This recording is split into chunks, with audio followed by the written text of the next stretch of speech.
اور 96 ہمارے پاس تھی. یہ MQM نے آ کے ہمارے ساتھ پھر ہمیں بلیک میل کیا, پھر ووٹ آف نو کانفیڈنس میں شامل ہو. جی جی اچھا تو یہ اور ایک میں اور عرض کرتا چلوں کہ جتنے وسائل کی کمی کا مسئلہ نہیں ہے, جتنے وسائل MQM نے خود کراچی کے لیے مختص کرائے ہیں وہ سارے خرچ نہیں کیے گئے, ٹھیک ہے. بالکل خرچ نہیں کیے. اعتزاز صاحب, یہی الزام تو پھر آپ کی جماعت پہ بھی لگتا ہے کہ 12 سال سے تواتر کے ساتھ آپ حکومت کر رہے ہیں.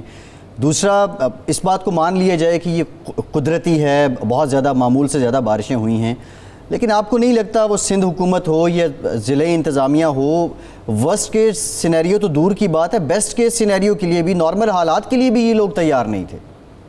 نہیں, یہ بات درست ہے. ہمارے پہ ذمہ داری آتی ہے 12 سال کی, بالکل آتی ہے, اور پیپلز پارٹی کو اپنا اس میں بلیم شیئر کرنا پڑتا ہے.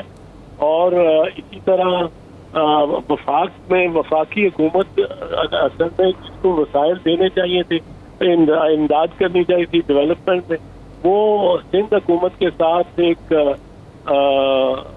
پورا حریفانہ ایٹیٹیوڈ انہوں نے اپنا رکھا ہے. صوبائی حکومت اس طرح نہیں چل سکتی. اگر وفاقی حکومت اس کے پیروں پہ پاؤں ہی مارتی جائے اور ٹھڈے مارتی جائے اس کو ٹانگوں کو, تو وہ اس طرح نہیں چل سکتی. اچھا چوہدری صاحب, ہمارا بھی حصہ ہے, MQM کا بھی حصہ ہے, PTI کا بھی حصہ ہے, نون لیگ کا بھی حصہ ہے. لیکن آپ دیکھیں یہ آپ دیکھیں پچھلے 4 سال میں یہ وسیم اختر صاحب روتے رہتے ہیں کہ اختیارات نہیں ہے میرے پاس.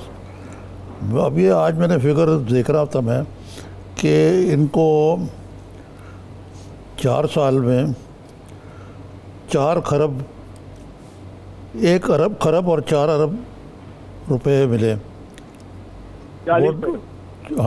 اس کا مجھے 42 ارب روپے. تو یہ بتائیے کہ یہ کہیں نظر آیا آپ کو یہ خراب ارب جو ہیں کہ کہاں لگے کراچی میں؟ تو یہی تو ان کا کمال ہے. اور روتے سب سے زیادہ یہ کراچی کے پیچھے MQM والے. میں تو ان کو کراچی کے لاڈلے کہتا ہوں. کراچی کے لاڈلوں نے, انہوں نے 12 مئی کو, آپ کو یاد ہے, جی ہاں, 2007 میں کراچی کے ساتھ کیا کیا تھا, اپنے کراچی کے ساتھ. تو کراچی کے, اور کراچی پھر ان کو ووٹ دے دیتا ہے یہ لاڈلوں سے. اب اس میں شہریوں کی ذمہ داری بھی ہے, ووٹر کی بھی ذمہ داری ہے. آپ اس میں لوکل باڈیز کی آپ الیکشن دوبارہ کرائیں گے تو MQM اچھا بھلا حصہ لے گی. اس میں لوکل باڈیز میں شاید اکثریت ہی لے رہی ہو, پر اور شہری اپنی ذمہ داری کو سمجھیں تو اس سے میرا خیال ہے کہ بہتر بتائے جا سکتے ہیں. پر یہ صرف وہ اپنے حصے کی ایک شمع جلاتے جاتے والی بات ہے. ظلمت شب کا شکوہ کرنے سے فراز نے جیسے کہا کہ جی اپنے حصے کی, اس سے بہتر تھا کہ ظلمت شب کا شکوہ کرتے, اپنے حصے کی کوئی شمع جلاتے جاتے. صاحب یہ شمع تو نہیں جلا لے سکے لیکن بجھا ضرور گئے. روتے رہتے ہیں یہ پھر بھی, اتوں بچوں کھائی جا اتوں رولا پائی جا کہ جی ہمیں پر اختیارات ہی نہیں. وسیم اختر پتہ نہیں اختیارات ہوتے تو کیا کرتے. تو یہ جو اتنی رقم جو ہے ادھر ادھر ہو گئی ہے, اس کا پتہ کرنا چاہیے. کراچی کا ایک مسئلہ تو یہ بھی ہے کہ وہاں پہ جو کرپشن اور خرد برد ہے, لیکن اس کے ساتھ ساتھ ہم چوہدری صاحب, میرا خیال ہے کہ تھوڑے سے انٹرنیشنل ٹرینڈ سے کٹ کر رہ گئے ہیں. مثلاً بر صغیر میں باقی جو ساؤتھ ایشیا کے ملک ہیں, انہوں نے, ایران جیسے ملک نے بڑا کامیاب آبادی کو کنٹرول کرنے کا پروگرام بنایا ہے اور عمل کر کے انہوں نے پاک آبادی کنٹرول کیا. پاکستان کی آبادی تو ایسے بڑھ رہی دگنی تگنی, اور کوئی فیملی پلاننگ پروگرام نہیں ہے. اسٹیٹ نے بالکل یہ معاملہ جو ہے اس کو چھوڑ ہی دیا. پھر 5واں پاکستان ملک ہے جو سب سے زیادہ گلوبل وارمنگ سے متاثر ہے, لیکن یہاں کسی کو پرواہ ہی نہیں ہے سوائے اپوزیشن اور حکومت ایک دوسرے کا گالم گلوچ پہ لگے رہتے ہیں. اور یہ اس حکومت کی نہیں ہے مسئلہ, اس کی جو پچھلی حکومتیں ہیں وہ بھی اس میں برابر کی قصوروار ہیں. جی اعتزاز صاحب, یہ معاملہ جو ہے پیچیدہ ہے. یہ 5 کروڑ افراد کے لیے مغربی پاکستان کی آبادی 5 کروڑ افراد کے لیے جو 50 کے عشرے میں تھی, یہ انفراسٹرکچر ہے سارا جو کراچی کا ہے, دوسرے اضلاع کا ہے, شہروں کا ہے. 5 کروڑ انسانوں کے لیے تھی, آپ کو 22 کروڑ ہے وہاں. تو آبادی کے کنٹرول کی تو کوئی بات ہی نہیں کرتا. آبادی کے کنٹرول یہ ایوب خان کے وقت محکمہ بنا تھا birth control division of Pakistan. اس کو پہ مولویوں نے بڑا شور ڈال دیا کہ یہ آپ کتنا برتھ کنٹرول کر سکتے ہیں, کر نہیں سکتے, یہ اللہ تعالیٰ کی طرف سے ہے سارا کچھ. وہ اس کا نام انہوں نے برتھ کنٹرول کی بجائے پہلے پاپولیشن کنٹرول رکھا. پاپولیشن کنٹرول سے نہیں یہ پھر اس کا نام پاپولیشن ویلفیئر رکھا. اب فیملی ویلفیئر ایسوسیشن وہ کہلاتی ہے. اور پاپولیشن اگر اتنی بڑھتی جائے گی, اس قدر بڑھتی جائے گی, تو پھر ابھی تو اور بہت تباہیاں ہوں گی. ٹائم بام ہے, ایک بام ہے یہ بام پاپولیشن کا. اس طرف ہمارے یہاں کوئی دیکھتا ہی نہیں ہے. میں نے ایک دفعہ سینٹ میں تقریر کی, ایک قرارداد کسی سینیٹر نے موو کی ہوئی تھی پاپولیشن کنٹرول پہ, اور اس کی طرف توجہ ہونی چاہیے. تو جناب مرحوم قاضی حسین احمد صاحب جماعت اسلامی کے چیف تھے, وہ سینیٹر تھے, وہ کھڑے ہو گئے. انہوں نے کہا کہ اللہ کی طرف سے جو آج بچہ پیدا ہوتا ہے وہ ایک پیٹ پر 2 ہاتھ لے کے پیدا ہوتا ہے. تو یہ فطرت کا تقاضا ہے کہ وہ ایک پیٹ ہوگا, پیٹ ایک ہے, ہاتھ 2 ہیں, وہ پروڈکشن پیداوار زیادہ کر سکتا ہے. میں نے کہا جی بالکل 2 ہاتھ ہیں, 2 ہاتھوں سے وہ نوچے گا, وہ گلا پکڑے گا, وہ بال کھینچے گا, وہ ایک دوسرے سے لڑے گا. جی جی 2 ہاتھ آپ کس طرح کہتے ہیں کہ پیداواری پروسیس میں لگیں گے. یہ تو یہاں خانہ جنگی موضوع ہو سکتی ہے, نظر آتی ہے مجھے تو. جی جی اس آبادی کے کنٹرول پہ جو, اور ادھر ہمارے لوگ دور بینے لگا کے اور چاند کو ڈھونڈ رہے ہوتے ہیں مہینے کے آغاز سے پہلے. وہ چاند ڈھونڈ رہے ہوتے ہیں اور اس کو چاند جو ننگی آنکھ کو نظر آ رہا ہوتا ہے جوہری صاحب نظر نہیں آتا. یہ بتائیں کہ اس طریقے سے چاند کی نمائی کو دیکھنے کے صحیح ہے جی ٹھیک ہے.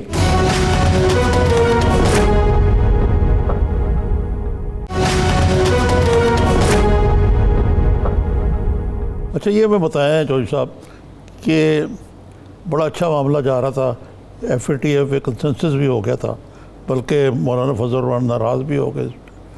پھر جو منی لانڈرنگ کے حوالے سے جو شکن ڈاب باہر ڈالی گئی, جن کی رضا ربانی صاحب نے بڑی خدمت کی کہ انہوں نے اس کو ایکسپوز کیا کہ جی فرض کریں کہ کوئی دکاندار جو ہے وہ اس چیز کا پابند ہوگا کہ اپنے کلائنٹ کو, کسٹمر کو اس کا ریکارڈ اس کی سارے پاکستان کو یا مخر بنا دیں گے. اس قسم کی جی تعزیری شکیں جو ہیں وہ اس میں ڈالیں, اور پھر اپوزیشن نے اس کی سپورٹ کہیں چلی. لیکن اب حکومتی زعماء یہ کہہ رہے ہیں کہ آپ پاکستان کے دشمنوں کے ہاتھوں میں کھیل رہے ہیں. تو اس معاملے کو کس طرح حل کیا جا سکتا ہے؟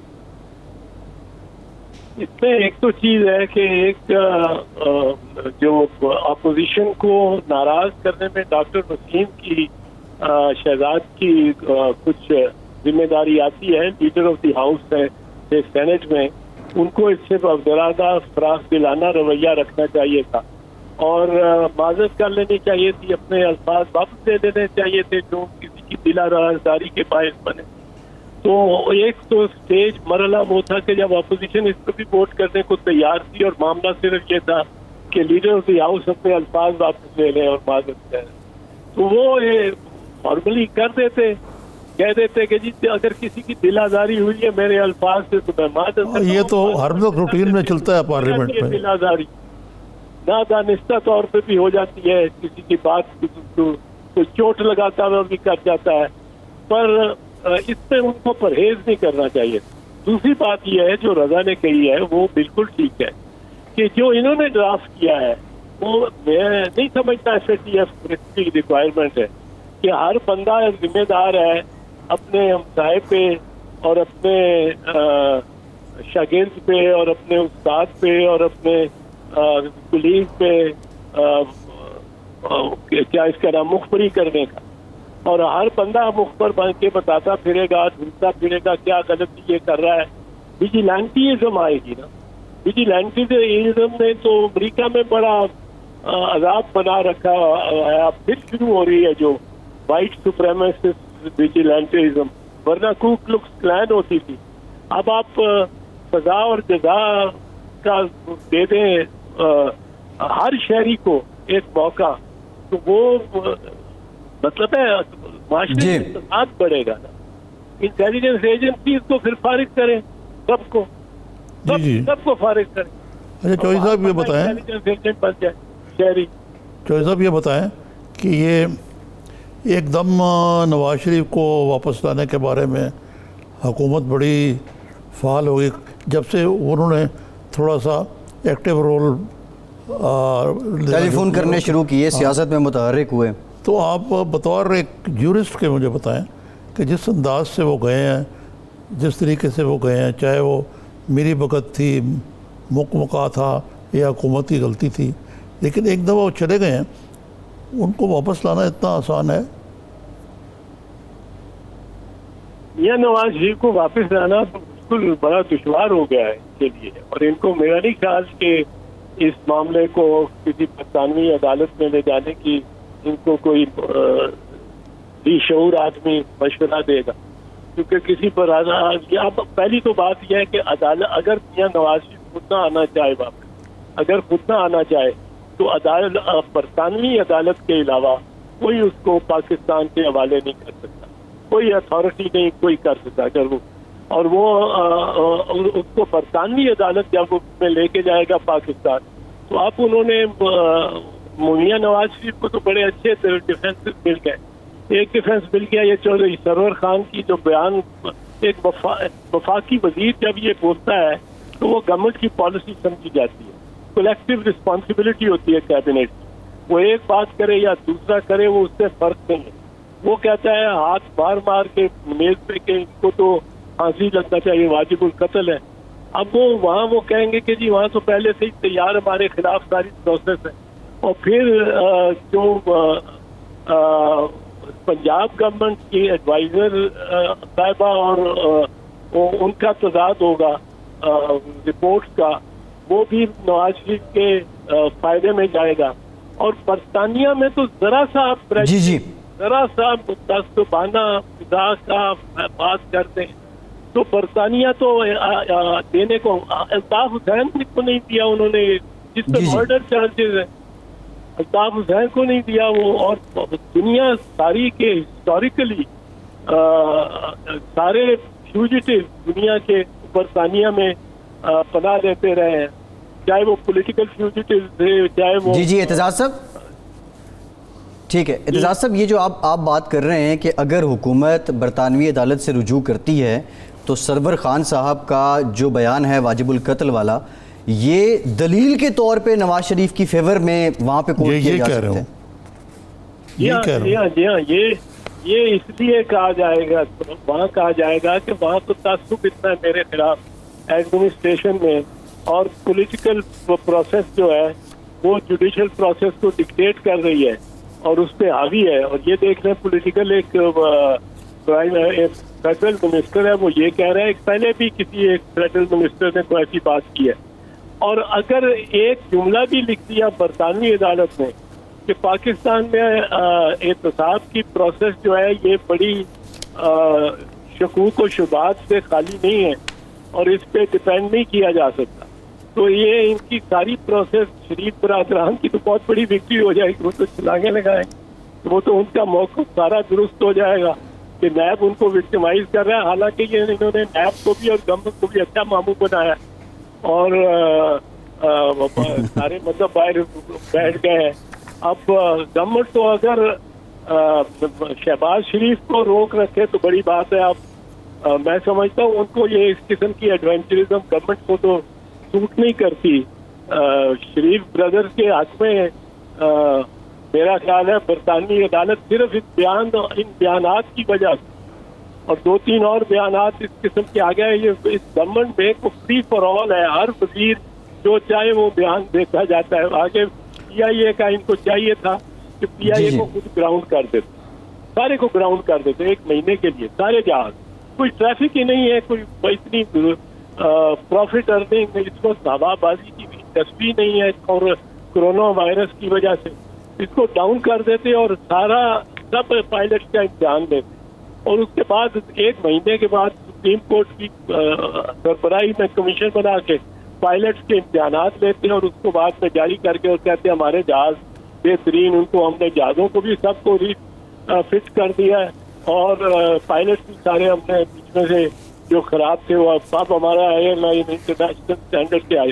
اور 1 مہینے کے بعد وہی اپنی ساری فلائٹس اور اپنی ساری رائٹس جو ہے ہیتھرو پہ, نیو یارک میں, یا جہاں بھی جانا چاہتے ہیں جی جی کینیڈا میں, ٹھیک, وہ ان کی فلائٹ دوبارہ جاری ہو جوئی صاحب, لیکن انہوں نے وہ بیانات دیکھے اور بیان دیتے, خاص کر وزیر صاحب نے, کہ اتنے پائلٹ ہمارے وہ اتنے جعلی لائسنس والے ہیں اور یہ ہے وہ ہے, وہ ساری پی آئی اے کو ویسے ہی ڈاؤن کرا دیا. اب آیاٹا کے ہم مرہون رہیں گے کہ آیاٹا کس دن کلیئر کرتی ہے اور کس قدر کلیئر کرتی ہے ہماری ایئر لائن کو. بہت شکریہ اعتزاز حسن صاحب, بہت شکریہ آپ کے وقت کا. ایک بریک لینے کے بعد کراچی میں ہونے والی بارشوں کا ذکر کریں گے, ہمارے ساتھ رہیے.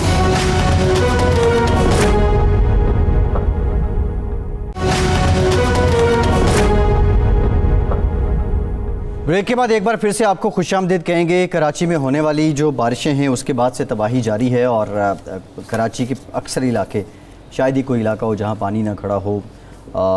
نظامی صاحب, مراد علی شاہ صاحب نے ہمارے چینل سے بھی گفتگو کی اور انہوں نے بتایا کہ جو وہ اس وقت کوششیں کر رہے ہیں.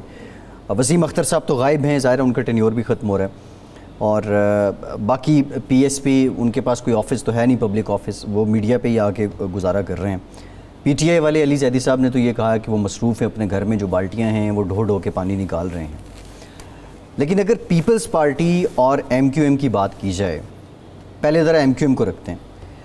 کراچی وہ کہتے ہیں کماؤ پوت ہے اور سب سے زیادہ ریونیو پاکستان کو یہ اکٹھا کر کے دیتا ہے. جو کراچی میونسپل کارپوریشن ہے وہ ریونیو اکٹھا کرتی ہے, وہ کدھر کو جاتا ہے؟ پھر جو سپلیمنٹری گرانٹس ان کو ملتی ہیں سندھ حکومت کی طرف سے وہ کدھر کو جاتی ہیں؟